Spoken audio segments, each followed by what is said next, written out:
They cut a woman in half on a bridge in Guyana, and history tried to bury her twice. Once in the ground and once in silence. Emancipate yourselves from mental slavery. None but ourselves can free our mind. Her name was Kowsilla, and today we're saying it out loud. Say it with me, wherever you're listening with me from. Kowsilla. March 6th, 1964, Leonora Estate, West Coast Demerara, Sugar Country, the same fields where our ancestors were dragged from Africa, then shipped from India to make other men rich. By 1964, slavery was over, indentureship was over, but the plantation never really left. It just changed its paperwork. Hello, my name is Athena, and let's talk about all things Guyana frequency.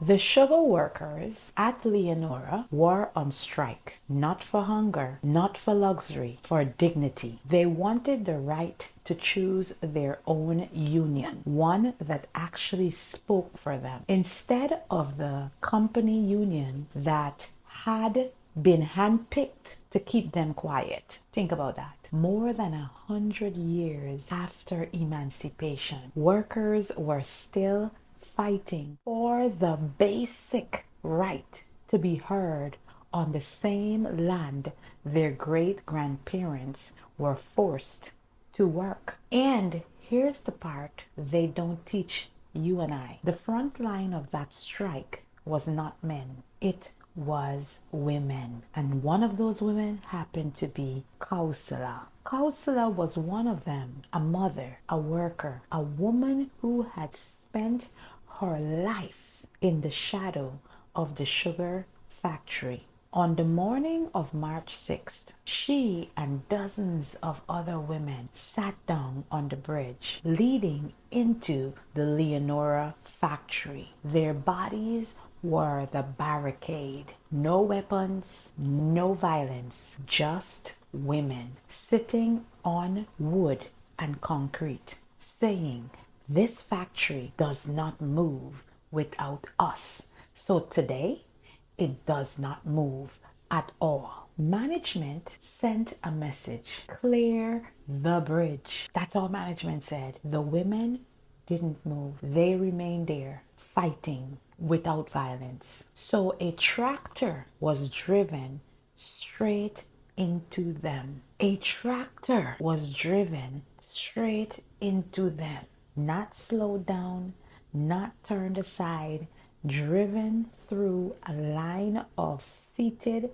unharmed women. Kowsilla was killed on that bridge. Her body broken beneath the machine. Other women were maimed. Some never walked the same again. Spines damaged, lives rearranged in a single morning because they dared to sit down on colonial property and call it their own ground. Because they dared to do that. Now ask yourself, why don't you know her name? Why haven't you heard about Kowsilla? This story is shared in dedication of my grandfather, Mr. Sylvanus McKend, who told me this story many years ago. You know names from every other struggle. You can recite them. But Kowsilla, a Guyanese woman who died the way martyrs died, standing between power and her people, gets a footnote, if that. Here's why. Kowsilla was inconvenient 3 times over. She was a woman in a history written by men. She was a worker in a history written by owners. And she was Guyanese in a world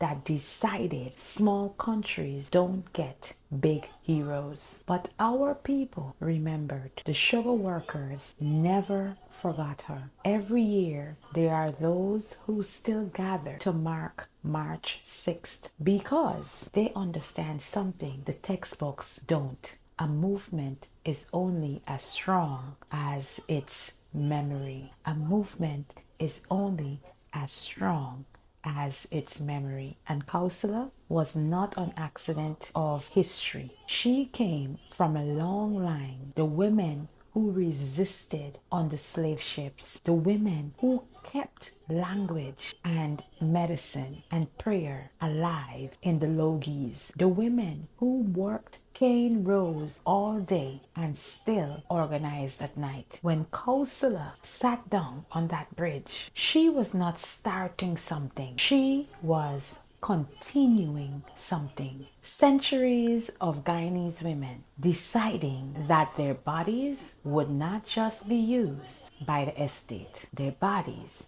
would defy it. 2 years after her death, Guyana became independent. She never saw the flag raised. But make no mistake, women like her are part of the reason it rose at all. Independence was not handed down from a table in London. It was pushed up from below. Our history was never lost. It was taken, and we are taking it back, one name at a time.